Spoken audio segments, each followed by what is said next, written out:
Series start करने जा रहे हैं बोर्ड के एग्जाम 2020-21 के लिए इंपॉर्टेंट क्वेश्चंस की। तो यहाँ पर आपको इस सीरीज में इंपॉर्टेंट क्वेश्चंस मिलेंगे जो बोर्ड 2020-21 में आ सकते हैं। तो इस सीरीज को रेगुलर देखने के लिए आप हमारे चैनल को सब्सक्राइब करें और साथ में लगे बेल आइकन को जरूर प्रेस करें ताकि हर एक अपडेट आप तक पहुंचता रहे। This is Aziz and you are watching your beautiful and cute से channel miss Y education. Video start करते हैं बच्चों। तो पहला क्वेश्चन है हमारा, तो ये क्वेश्चन है बच्चों हमारा क्या क्वेश्चन है? List the sign convention that are followed in case of refraction of light through spherical lens. यानी कि हमें साइन कन्वेंशंस बताना है, क्या क्या साइन कन्वेंशंस होते हैं स्फेरिकल लेंस के लिए। And draw diagram and apply the conventions determining the nature and focal length of spherical lens. और हमें बताना है कौन सा स्फेरिकल लेंस है, कॉनकेव स्फेरिकल लेंस है, कॉन्वेक्स स्फेरिकल लेंस है, और उसका रे डायग्राम भी ड्रॉ करना है। और साथ ही साथ हमें क्या बताना है, आगे लिखा है which form the 3 times magnified real image. और कैसी इमेज बना रहा है? ऑब्जेक्ट के साइज से 3 टाइम्स मैग्नीफाइड, 3 टाइम्स हाइट में ज्यादा बना रहा है। एनी हाउ स्टार्ट करते हैं सॉल्यूशन बच्चों। क्वेश्चन समझ में आया तो क्या क्या साइन कन्वेंशंस होते हैं उनको आप 1 बाय 1 नोट डाउन करते जाइए। पहला साइन कन्वेंशंस होता है कि the object placed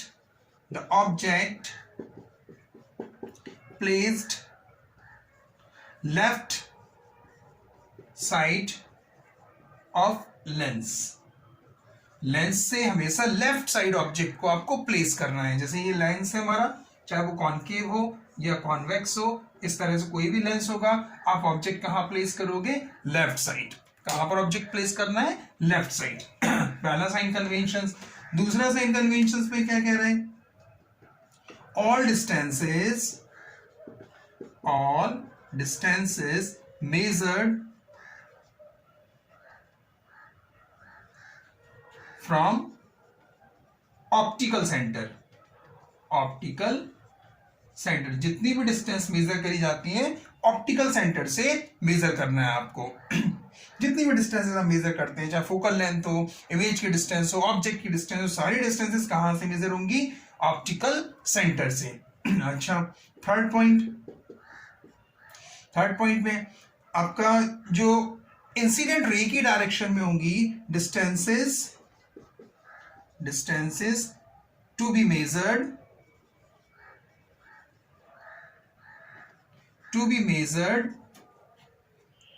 as positive distances to be measured as positive. कौन सी distances? In the direction of incident ray की डायरेक्शन में जितनी भी डिस्टेंसेस होंगी वो पॉजिटिव मेजर करेंगे, वाइल अपोजिट टू इंसिडेंट रे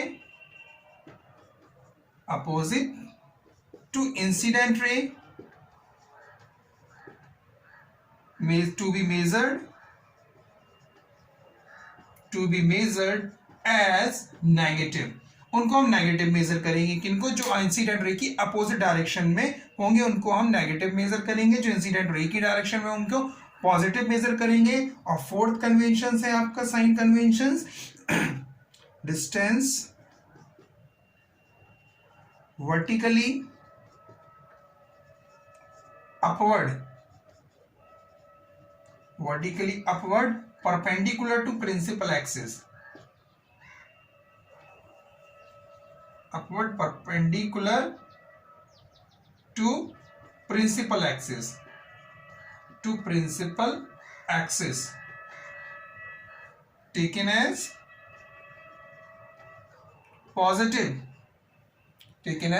positive while vertically downward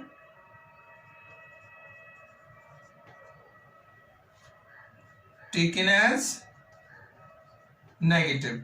उनको हमें नेगेटिव लेना है। जो वर्टिकली अपवर्ड है प्रिंसिपल एक्सिस के वो पॉजिटिव आएंगे, जो वर्टिकली डाउनवर्ड से वो नेगेटिव आएंगे। ये साइन कन्वेंशंस हो गए। इन साइन कन्वेंशंस को एक छोटे से डायग्राम से और हम लोग समझ लें, बहुत इजी डायग्राम है, इसको रफ करें। चलिए बहुत बढ़िया, ये देखिए बहुत अच्छा साइन कन्वेंशन, बहुत अच्छा सा छोटा सा डायग्राम है, जल्द 2 मिनट में भी समझ में आ जाएगा। देखें ये हो गए हमारे axis, X axis, Y axis, right. ये पॉजिटिव एक्स एक्सिस, ये नेगेटिव वाई एक्स एक्सिस, ये पॉजिटिव वाई एक्सिस, ये नेगेटिव वाई एक्सिस। ये तो है X, X dash, Y and Y dash, right. ये इसको हमने मान लिया ऑप्टिकल सेंटर, ये हमारा हो गया ऑप्टिकल सेंटर, राइट। जितनी भी डिस्टेंसेस मेजर होंगी ऑप्टिकल सेंटर से, जब आप अलोंग एक्स एक्सिस पर, पॉजिटिव एक्स एक्सिस पर जितनी डिस्टेंस लेना है वो पॉजिटिव लेना है, अलोंग नेगेटिव एक्स एक्सिस जितनी डिस्टेंस है वो आपको नेगेटिव लेना है, अलोंग वाई एक्सिस सारी distances positive, along negative Y axis सारी डिस्टेंसेस नेगेटिव। बस एक इतने से डायग्राम से हम इसको समझ सकते हैं। क्लियर। अब साइन कन्वेंशन में कोई कंफ्यूजन नहीं रहेगा, आपको कोई कंफ्यूजन नहीं रहने वाला है। चलिए अब करते हैं इसका डायग्राम, हम बाद में ड्रॉ करते हैं, पहले इसको फोकल लेंथ और नेचर पता कर लें कि किस टाइप का ये लेंस है, तभी तो हम आगे की कहानी समझ पाएंगे। अब इसमें बोल रहा है कि जो ऑब्जेक्ट है वो प्लेस कहां किया गया, 16 centimetre from the lens, lens से 16 सेंटीमीटर, अब चाहे वो कॉन्वेक्स हो या कॉन्केव, 16 सेंटीमीटर लेंस से दूर प्लेस किया गया है, यानी कि यू जो ऑब्जेक्ट की डिस्टेंस है 16 सेंटीमीटर है। अब ये पॉजिटिव है या नेगेटिव है, तो इसका अगर हम देखें इसी डायग्राम से तो यहां कहीं प्लेस होगा ऑब्जेक्ट, लेंस, अगर ये यहां पर ये लेंस है, कोई भी कॉन्वेक्स या कॉन्केव कोई भी लेंस समझ लें, ठीक है, तो यहां पर प्लेस यानी अपोजिट टू इंसिडेंट रे। और अगर हम दूसरे वर्डों में देखें, दूसरे शब्दों में जो अभी समझाया कि नेगेटिव एक्स एक्सिस पर नेगेटिव डिस्टेंसेस होंगी, राइट। तो यू कैसा हो गया हमारे पास, नेगेटिव। बहुत बढ़िया, नेगेटिव। अब जो हाइट ऑफ इमेज है is 3 times the height of object. H I represent the height of image, H O represent the height of object. यही बोल रहे हैं कि height of image is 3 times the real magnified, 3 times magnified real image, right. तो magnification कितना होता है, magnification हमारे पास होता है H I upon H O, यहां से 3HO अपॉन HO, ये HO कैंसिल हो गए, तो मैग्निफिकेशन कितना आया 3। और ये कैसी इमेज है, रियल इमेज है। और रियल इमेज कैसी होती है, इन्वर्टेड। रियल इमेज कैसी होती है, इन्वर्टेड। रियल इमेज हमेशा इन्वर्टेड होती है, राइट। वर्चुअल इमेज इरेक्ट होती है, तो रियल इमेज इन्वर्टेड, और रियल इन्वर्टेड के लिए मैग्निफिकेशन होता है नेगेटिव, तो ये -3 हमको लेना पड़ेगा, राइट। एक और हमें फॉर्मूला मालूम है मैग्निफिकेशन का, क्या, V अपॉन यू। मैग्निफिकेशन की वैल्यू रख दो, -3 इज इक्वल टू V, हमें मालूम नहीं है लेकिन U हमको मालूम है, कितना है -16। तो दिस इंप्लाइज V की वैल्यू यहां से कितनी आ जाएगी, 48 सेंटीमीटर। अब लेंस फॉर्मूला लगा के आप फोकल लेंथ फाइंड कर सकते हैं। 1 upon F is equal to 1 upon V minus 1 upon U। 1 upon V 48 minus 1 upon u minus 16. This implies 1 upon 48 plus 1 upon 16 positive हो जाएगा. This is equal to 48 is the LCM. So 48 1 plus 3 is equal to 4 by 48. 4 by 48 means 1 upon 12. 1 upon f is equal to 1 upon 12 means f is equal to 12 centimetre. Focal length कितना आ गया, 12 centimetre आ गया focal length. इतना 12 centimetre. अब focal length positive है तो किस type का lens होगा, क्या नेचर होगा लेंस का, कॉन्वेक्स लेंस होगा, क्योंकि कॉन्वेक्स लेंस में फोकल लेंथ पॉजिटिव होती है, कॉन्केव लेंस की फोकल लेंथ नेगेटिव होती है. इसलिए मैंने डिस्क्रिप्शन में डिटेल लेक्चर इस पर जो डिटेल लेक्चर मैंने बनाया था, वीडियो बनाया था, उसका डिस्क्रिप्शन में मैंने लिंक दे रखा है, तो वहां से आप इसकी डिटेल इंफॉर्मेशन समझ सकते हैं कि क्या क्या साइन कन्वेंशंस होते हैं, क्या क्या रूल होते हैं इमेज फॉर्मेशन के. ठीक है, तो वो मैंने दोनों वीडियो की लिंक दे रखी है डिस्क्रिप्शन में, वो जरूर देखिएगा आप लोग. इसको नोट डाउन करिए, फिर रे डायग्राम और समझते हैं. डन. चलिए रे डायग्राम और समझ लें. अब फोकल लेंथ आपकी कैसी है, positive. Focal length positive, focal length कैसी होगी, फोकल लेंथ है पॉजिटिव, पॉजिटिव 12 सेंटीमीटर। अगर फोकल लेंथ पॉजिटिव है तो ये इसका नेचर क्या हुआ लेंस का, this nature is convex lens. अब कॉन्वेक्स लेंस के लिए हमको रे डायग्राम बनाना है। कॉन्वेक्स लेंस बना लीजिए, ये हमने कॉन्वेक्स लेंस ले लिया, राइट। ये हमारा प्रिंसिपल एक्सिस, ये ऑप्टिकल सेंटर, राइट। ये f1, ये 2f1, राइट। ये f2, ये आपका और चला जाएगा 2f2, राइट। ये दोनों हो गए। अब इमेज कैसी है, जो इमेज है वो एनलार्ज है इमेज कि नहीं, enlarge, 3 times magnified enlarge image, enlarge है। और रियल और इन्वर्टेड, रियल इमेज इन्वर्टेड होती है। तो किस केस में इमेज आपकी एनलार्ज बनती थी, ये आपको मिलेगा हमारे लेक्चर में, हमारे वीडियो में, जिसकी डिस्क्रिप्शन में लिंक मैंने डिस्क्रिप्शन में दे रखी है। वहां से आपको पता चलेगा कि एनलार्ज इमेज को फॉर्म करने के लिए, एनलार्ज इमेज लेने के लिए हमें ऑब्जेक्ट को कहां पर प्लेस करना पड़ता था। तो उसका डिस्क्रिप्शन में लिंक देख रखा है, वहां से डिटेल देखिएगा। बिटवीन f1 एंड 2f1 के बीच में हम ऑब्जेक्ट को प्लेस करते थे। तो ये हो गया हमारा ऑब्जेक्ट प्लेस। अब रे डायग्राम बनाने के लिए हमें 2 रेज चाहिए रहती थी एटलीस्ट। एक रे हम पैरेलल निकालते थे, पैरेलल टू प्रिंसिपल एक्सिस, और जो पैरेलल होती थी प्रिंसिपल एक्सिस से, वो कहां से, रिफ्रैक्शन के बाद कहां से पास थ्रू होती थी, f2 से, फोकस से।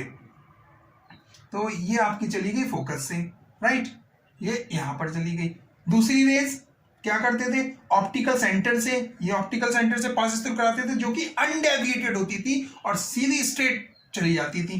तो ये जाएगा आपका यहां से, ये ऑप्टिकल सेंटर, और ये ऑप्टिकल सेंटर से यहां कहीं जाकर मिल जाएगा, ये इमेज आपका बन जाएगा। अगर ये ए बी ऑब्जेक्ट है तो इसका इमेज बनेगा ए डैश एंड बी डैश। इस तरह से हम इमेज फॉर्मेशन को समझ सकते हैं। और भी इमेज फॉर्मेशन के रे डायग्राम है, वो आप हमारी लिंक पर, डिस्क्रिप्शन में जो मैंने लिंक दी रखी है, वहां से आप देख सकते हैं। इसको नोट डाउन करिए, फिर 1-2 क्वेश्चन और कराते हैं। बढ़िया बढ़िया। एक चीज और, अगर मेजरमेंट इसमें आप लिखना चाहें तो लिख सकते हैं। फोकल लेंथ कितना आया था, 12 सेंटीमीटर। तो ये हो गया आपका 12 सेंटीमीटर यहां से लेके यहां तक। और ऑब्जेक्ट कितना डिस्टेंस था, 16 सेंटीमीटर, यहां से लेके 16 ये आ गया आपका।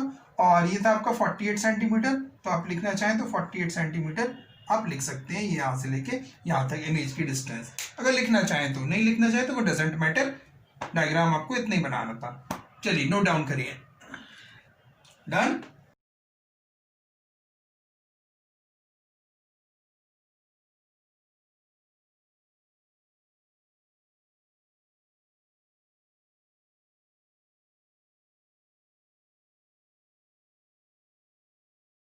क्वेश्चन नंबर 2, ये है क्वेश्चन बच्चों, दिस इज द क्वेश्चन, ये क्वेश्चन है। क्वेश्चन इतना बड़ा है, क्वेश्चन इतना बड़ा देखकर थोड़ा सा टेम्पर मत खोना कि अरे इतना बड़ा क्वेश्चन कैसे करेंगे।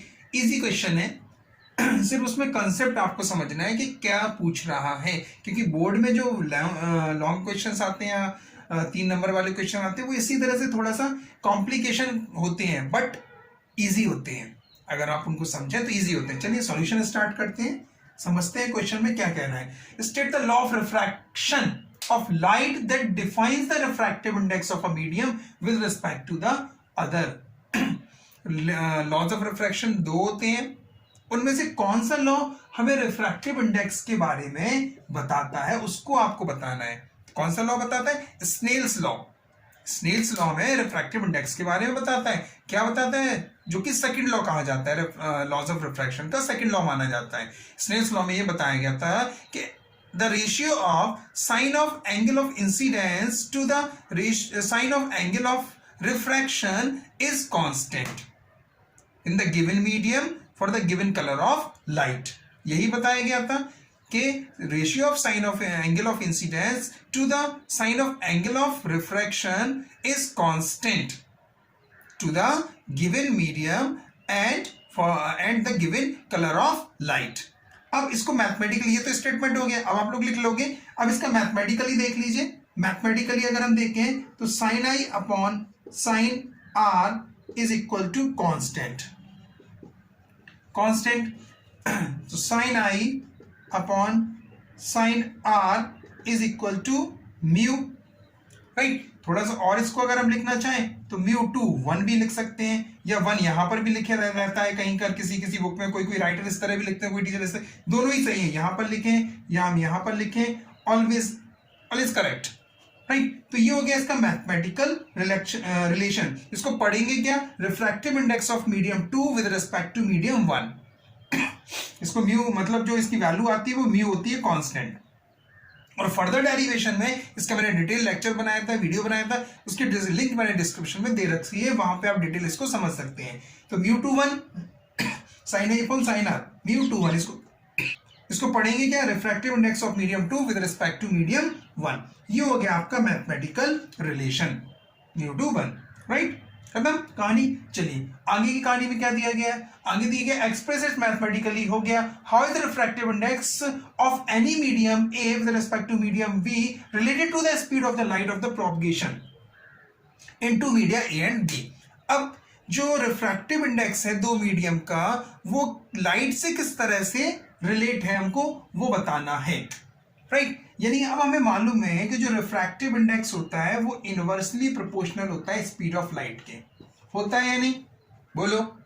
यस सर पढ़ा है, होता है। बस इसी से हम रिलेशन निकाल लेंगे। तो refractive index of medium A upon refractive index of medium B is equal to speed of light in medium B upon speed of light in medium ए।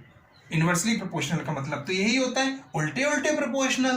तो जब वैल्यूज वी जिसका स्पीड ज्यादा उसका रिफ्रैक्टिव इंडेक्स कम, जिसका speed कम उसका refractive index ज्यादा, तो इसको उल्टे उल्टे लिखना पड़ेगा, mu A upon mu V is equal to V B upon V A. इस तरह से हम इसको लिख सकते हैं, राइट। तो ये हो गया रिलेशन आपका।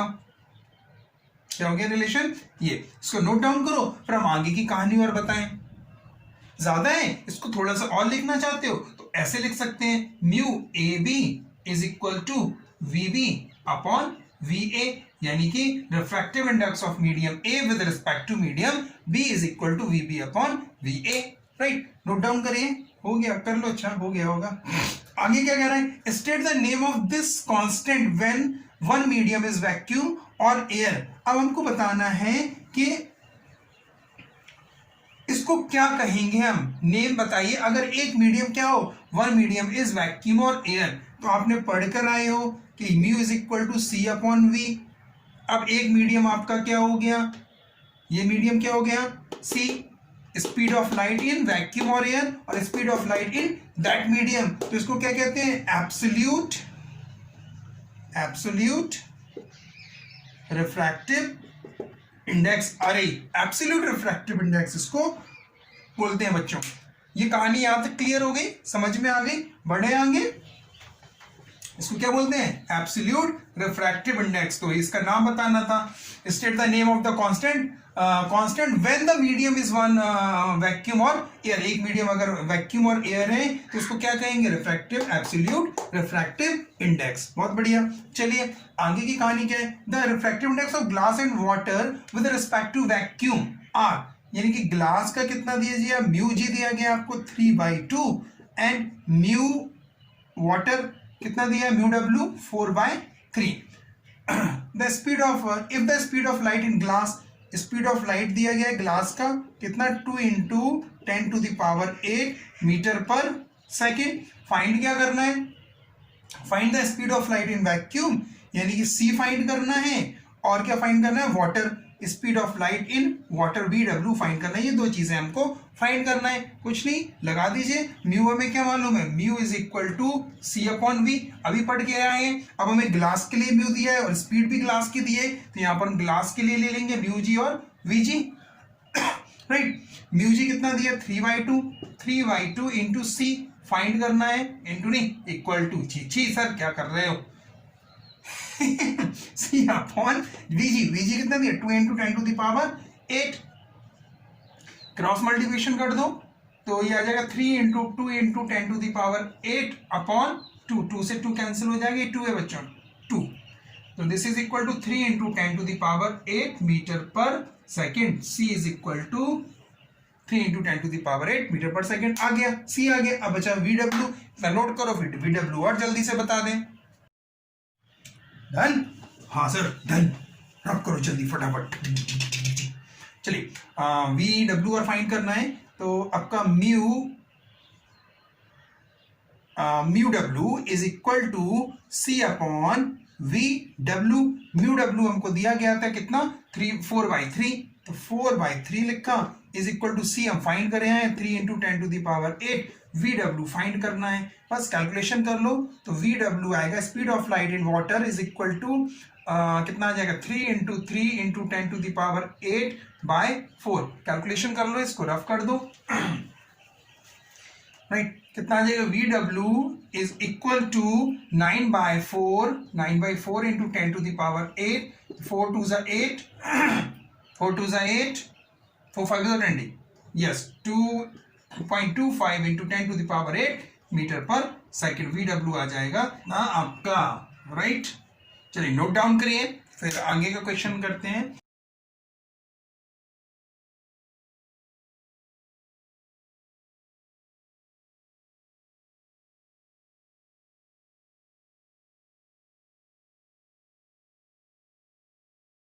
Question number 3, this is the question. ये क्वेश्चन है राइट, ये भी इजी क्वेश्चन है और इंपॉर्टेंट है। इसके पहले जो रिफ्रैक्टिव इंडेक्स वगैरह कराया उसका भी मैंने डिटेल लेक्चर वीडियो बनाया था, डिस्क्रिप्शन में लिंक दी रखी है, वो अगर डिटेल में आप देखना चाहें समझना चाहें तो समझ सकते हैं।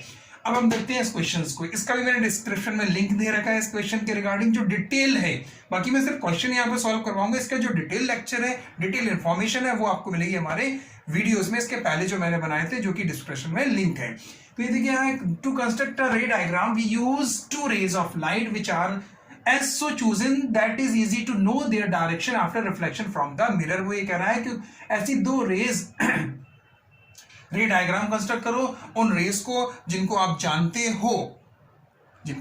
हो कि रिफ्लेक्शन के बाद उनकी डायरेक्शन क्या होती है, उसके थ्रू आप रे डायग्राम बनाओ। अब हमें मालूम है चाहे लेंस हो चाहे मिरर हो, अगर हमें उनके रे डायग्राम बनाना है तो एटलीस्ट हमें कितनी इमेज चाहिए, 2 इमेज चाहिए, चाहे वो मिरर हो चाहे वो लेंस हो। अगर हमें उनकी इमेजेस बनाना है तो 2 रेज एटलीस्ट चाहिए। तो वही बोल रहा है कि कौन सी रेज है, list these 2 rays and state the path of these rays after reflection.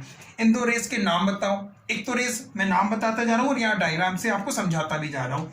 जैसे लिया हमने कॉनकेव मिरर ले लिया, चलिए चाहे कॉनकेव हो चाहे कॉन्वेक्स हो, दोनों के लिए ही हमको रेज चाहिए पड़ती है। ये आपका प्रिंसिपल एक्सिस, राइट, इसको रफ करना चाहो तो रफ कर दो, ये हमारा पोल, राइट। पहली रेस क्या होती है, पैरेलल टू प्रिंसिपल एक्सिस, पहली ray parallel to principal axis, pole से जितनी डिस्टेंस पर फोकस उतनी डिस्टेंस पर सेंटर ऑफ कर्वेचर, ये हो गया, राइट। पहली rays parallel to principal axis और दूसरी रेस कॉनकेव से, मैं कॉनकेव के लिए समझा दूं, कॉन्वेक्स के लिए भी वही होगा, या बता दूंगा दोनों, चलिए अच्छा बता ही देता हूं, ठीक है। ये हो गया आपका कॉन्वेक्स के लिए कॉन्वेक्स मिरर, राइट, ये कॉन्वेक्स मिरर हो गया, ये पोल, ये फोकस जितनी डिस्टेंस पर सेंटर ऑफ कर्वेचर, ये आ गया। पहला ray parallel to principal axis, right. दूसरा रे क्या होता है, इसको रफ करें, पहला ray parallel to principal axis और दूसरा passes from the centre of curvature. अब इसका पाथ और मैं बता दूं, फिर सेंटर ऑफ कर्वेचर वाला रेस भी बता दूं। इसका पाथ क्या होगा आफ्टर रिफ्लेक्शन, जो रे पैरेलल होती है प्रिंसिपल एक्सिस से, वो फोकस से पासेस थ्रू हो जाती है, इस तरह से फोकस से पासेस थ्रू होगी। तो आपको यही लिखना है कि फर्स्ट नंबर पे the ray which is parallel to principal axis, और सेकंड रे जो आपकी कॉनकेव के लिए अगर हम बनाना चाहें यहां पर, ये कॉनकेव मिरर, राइट, ये प्रिंसिपल एक्सिस फोकस, ये फोकस और ये सेंटर ऑफ कर्वेचर, राइट। पहली रे सेंटर ऑफ कर्वेचर से जो आएगी वो सेंटर ऑफ कर्वेचर पर जाएगी, दूसरी रे ये, और ये रिफ्लेक्शन के बाद इसका पाथ वहीं पर हो जाएगा, राइट। और ये डाइवर्ज होगी and it appear to coming from the focus, ऐसा लगता है कि फोकस से आ रही है लेकिन डाइवर्ज हो जाएगी after reflection from the convex mirror. और ये दूसरी रे सेंटर ऑफ कर्वेचर से पासिस थ्रू होती है एंड आफ्टर रिफ्लेक्शन इसका पाथ क्या हो जाता है, become to the same path, उसी पाथ पे वापस लौट जाती है। कॉन्वेक्स मिरर कॉनकेव मिरर के लिए, इसी तरह कॉन्वेक्स मिरर के लिए भी होगा। ये हमारा कॉन्वेक्स मिरर है, ये आपका पोल, ये फोकस और ये आपका सेंटर ऑफ कर्वेचर, ये आए और इसी पाथ पे वापस चली गई, but it appear to coming from the centre of curvature. ऐसा लगता है सेंटर ऑफ कर्वेचर पर जाएगी या सेंटर ऑफ कर्वेचर से आती हुई लगेगी। तो ये इस तरह से हम इनको लिख सकते हैं कि पहली ray parallel to principal axis, दूसरी रे passes through the center of curvature in concave mirror and appear to pass through the convex mirror. After reflection, इनका पाथ क्या होगा? फर्स्ट रे का path passes from the focus in concave mirror and appear to pass through the coming from the focus in convex mirror. And second ray का path क्या होगा? It is the same path from which it follows. उसी path पे ये वापस चली जाएगी in concave mirror and appear to coming from the convex mirror. appear to coming from the center of curvature in convex mirror. ये हो गया आपके इनके स्टेटमेंट। इतनी बातें यहां तक आ गई कि list two rays, state the path of these rays after reflection, use these rays to locate the image. अब हम लोग इमेज के लिए when the object placed between the center of curvature and focus, जब ऑब्जेक्ट कहां place हो? Centre of curvature and focus पर। इसका वीडियो मैंने इमेज फॉर्मेशन का बहुत डिटेल वीडियो बनाया था, डिस्क्रिप्शन मैंने लिंक दे रखी है, किस किस तरह से इमेज फॉर्मेशन होगी। मैं सिर्फ यहाँ पर एक ही चीज के लिए इमेज बनाऊंगा जो कि सेंटर ऑफ कर्वेचर और फोकस में ऑब्जेक्ट हमारा प्लेस होगा। नोट डाउन करिए। डन।